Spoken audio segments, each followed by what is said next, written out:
Good morning. Good morning.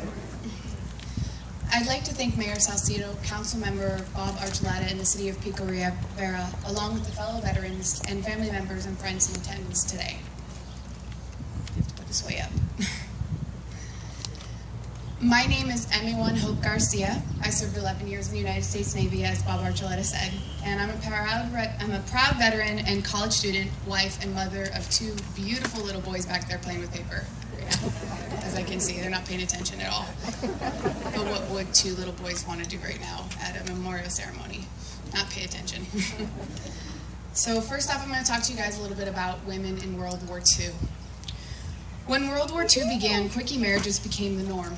As teenagers married their sweethearts before the men went overseas. As the men fought abroad, women on the home front worked in defense plants and volunteered for war-related organizations. In addition to managing their households, in New Orleans, as the demand for public transportation grew, women even began streetcar conductorettes for the first time. When men left, women became proficient cooks and housekeepers, managed the finances, learned to fix the car, worked in a defense plant, and wrote letters to their soldier husbands that were consistently upbeat. Nearly 350,000 American women served in uniform, both at home and abroad, volunteering for the newly formed Women's Army Auxiliary Corps, the Navy Women's Reserve, the Marine Corps Women's Reserve, the Coast Guard Women's Reserve, the Women's Air Force Service Pilots, the Army Nurses Corps, and the Navy Nurses Corps. General Eisenhower felt that he could not win the war without the aid of the women in the uniform. Women took office and clerical jobs in the armed forces in order to free the men to fight. They also drove trucks, repaired airplanes, worked as laboratory technicians, rigged parachutes, served as radio operators, analyzed photographs, flew military aircraft across the country, and test flew newly repaired planes, and even trained anti-aircraft artillery gunners by acting as flying targets. Some women served near the front lines in the Army Nurse Corps, where 16 were killed as a result of direct enemy fire. 68 American servicewomen were captured as POWs in the Philippines. More than 1,600 nurses were decorated for bravery, under fire, and meritorious service, and 565 women Army Corps in the Pacific Theater won combat decorations. Commanders who had once stated that they would accept women over my dead body soon welcomed them and asked for more. General Eisenhower told Congress after the war that when the formation of women's units were first proposed, I was violently against it. Then he added, every phase of the record they compiled during the war convinced me of my error of my first reaction. Eisenhower went on to fight for a permanent place for women in the U.S. Armed Forces. After the war, Fleet Admiral Chester Nimitz told Congress that when the formation of the waves was first contemplated, I was one of the doubters in the early days and was definitely reluctant to see this women's program started. However, after it started and after I saw it work, I was a convert. Definitely says something, especially considering I served on the Nimitz. Even though a majority of women surveyed reported wanting to keeping their jobs, men were forced out by men returning home. And by the downturn in demand for the war materials, women veterans encountered roadblocks. When they tried to take advantage of the benefit programs for veterans, like the GI Bill that we have, the nation that needed their help in a time of crisis, it seems was not yet ready. For the greater social equality that would slowly come in the decades to follow. However, the National World War II Museum honors these women by recognizing their contributions and the success of the Allied victory.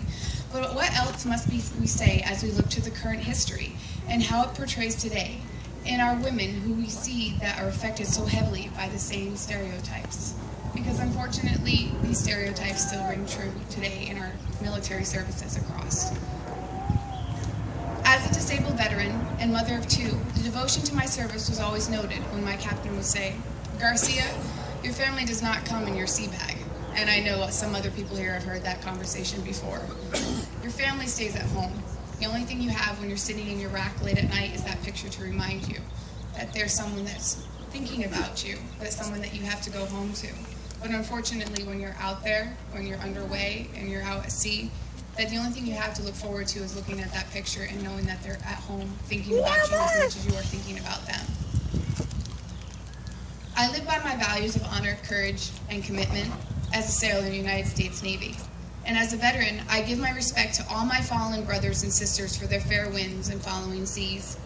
The ultimate sacrifice is to leave behind your family before it was time. But now, during this last few wars, it seems the bigger sacrifice has become the harms coming back with the retribution that the war left on our soldiers who come back with memories of what they cannot forget. As a candidate running for Miss Veterans of America 2015, I have an opportunity to help my fellow veterans with this issue in coming home. Women veterans are currently the fastest growing homeless population in America. There are over 55,000 veteran women with children at any given moment on the street fighting to survive because they came home from war and had nowhere to go, suffering from PTSD, MST, military sexual trauma, legal issues, family separation, disabilities, lack of veteran benefits, and substance abuse. Miss Veteran America is a role model, teaching and empowering young women and girls to support, inspire, and lift up one another. While all the proceeds that are raised from this competition goes directly to Final Salute Inc., which is a nonprofit organization, it helps with transitional housing, financial assistance, and aid for workforce. This competition was started in 2012, and through the candidates alone has raised over $130,000 to get these women off the streets. Every one of these women, like myself, shows strength, courage, sacrifice, and were part of a nation's military at one point, and should remind us that they are someone's mother, daughter, sister, and wife.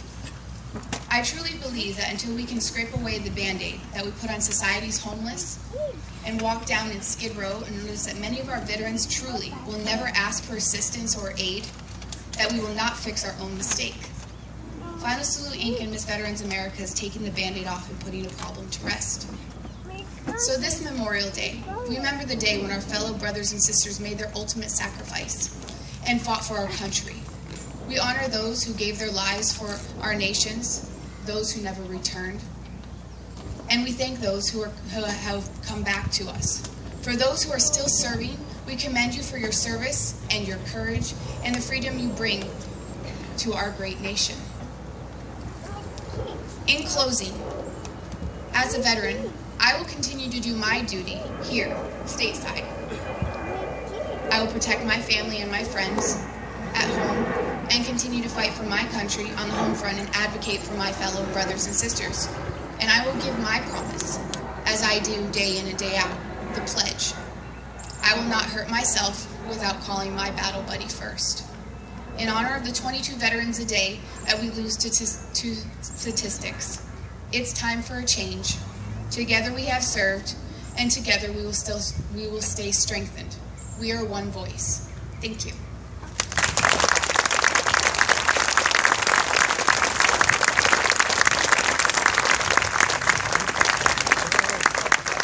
Thank you, Hope. Well, ladies and gentlemen.